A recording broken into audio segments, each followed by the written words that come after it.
고린도전서 16장 1절에서 3절까지 보겠습니다. 1절에서 3절요. 개역성경 읽겠습니다. 성도를 위하는 연보에 관하여는 내가 갈라디아 교회들에게 명한 것 같이 너희도 그렇게 하라. 매주 첫날에 너희 각 사람이 수입에 따라 모아 두어서 내가 갈 때 연보를 하지 않게 하라. 내가 이를 때 너희가 인정한 사람에게 편지를 주어 너희의 은혜를 예루살렘으로 가지고 가게 하라. 가게 하리니.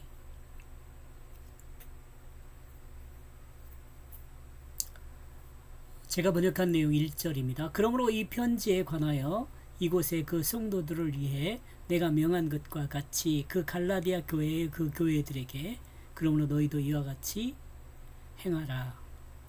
개역성경의 번역과 조금 다르게 생각을 한번 합니다.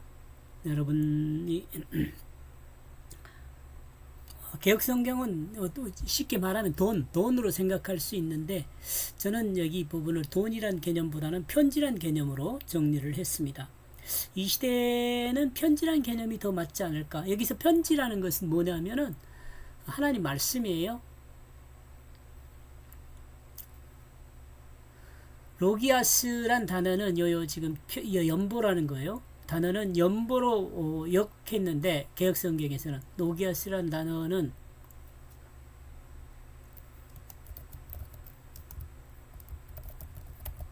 개역성경에서 연보로 역했는데 이 단어의 의미는 상업적 의미에서 공헌, 수집, 모집, 징수와 같은 의미가 있습니다.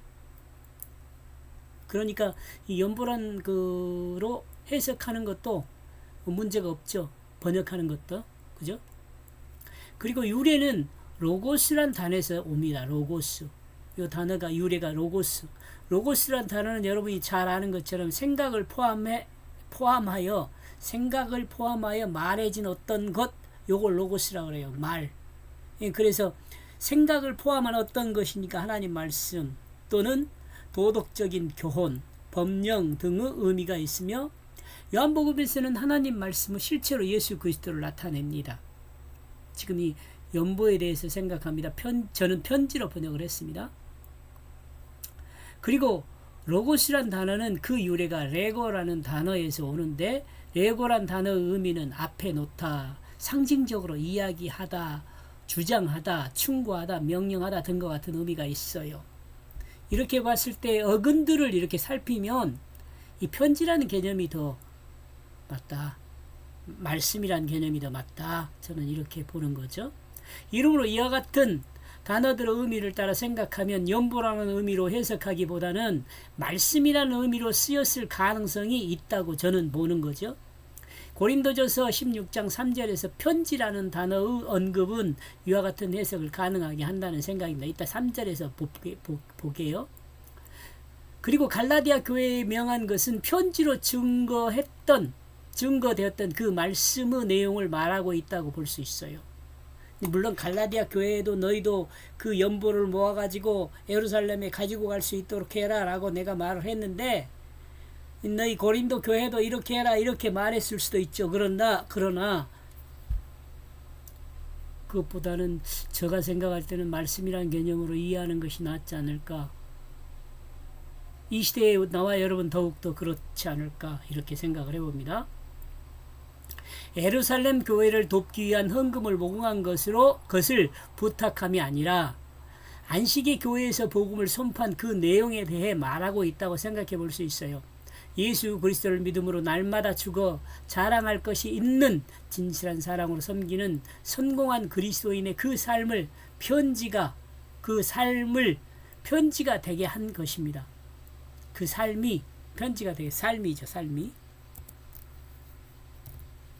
편지가 되게 한 것이에요. 2절요. 안식일 한날에 의해서 너희 각각은 그 자신에 의하여 보물을 쌓아두어라. 어떤 사람 누구든 그가 성공하게 되면 만약 내가 오랫동안 가지 못한 것 때문에 그때 이 편지들이 만약 원인이 된다면 여기요. 지금 여기 우리 개혁성경인 연보로 이야기를 하고 있는데 저는 편지로 해석을 하고 있습니다. 안식에 너희는 그 자신에 의하여 보물을 쌓아두라고 명하고 있습니다. 여기서 자신은 복음인 예수 그리스도를 말하고 있다고 볼 수 있어요. 복음을 쌓아두라는 거죠. 그러니까 성경은 고린도전서 15장 31절에서 31절부터 32절에서 십자가와 부활을 믿음으로 날마다 죽는 것은 성도의 자랑이라고 했습니다. 이것이 성도의 자랑이에요. 날마다 죽는 것이. 이러므로 어떤 사람 누구나 예수 그리스도 대속의 십자가와 부활을 믿음으로 날마다 자기가 죽음을 믿어 새 생명으로 성공한 삶을 살았다면 이는 성공한 삶을 보물로 쌓아두라고 명하고 있다고 볼 수 있어요. 이 성공한 삶을. 그리스도인이 자기중심을 죽이고 하나님 말씀의 뜻을 따라 진실한 사랑으로 온전한 섬김의 삶을 산 사람은 그 삶 자체가 복음을 드러내는 삶이 되죠. 그 삶 자체가요. 이 삶이 성공한 삶이죠. 그리고 보물이죠. 3절 그러므로 내가 언젠가 가게 되었을 그때 만약 너희가 어떤 사람들을 인정했다면 나는 편지들 때문에 너희에게 갈 것이다.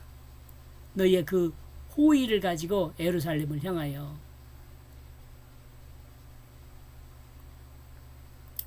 이 부분도 조금 10절에서 아마 조금 설명이 될 것 같은데요. 그리고 바울이 교회에 가지 못하여 오랫동안 그 보물, 거듭난 새 생명의 삶이라고 정의를 해. 보물을요. 저는요.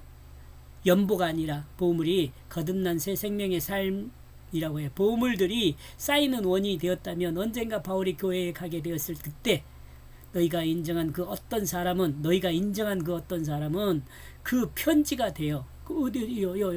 새 생명으로 거듭난 삶을 사는 사람은 새 편지가 돼요. 어떤 사람 때문에 교회의 그 호의를 가지고 바울은 예루살렘을 향하게. 그러니까 고린도 교회에서 새 생명으로 거듭난 그 생명, 그 보물, 그걸 가지고 예루살렘으로 간다는 거예요.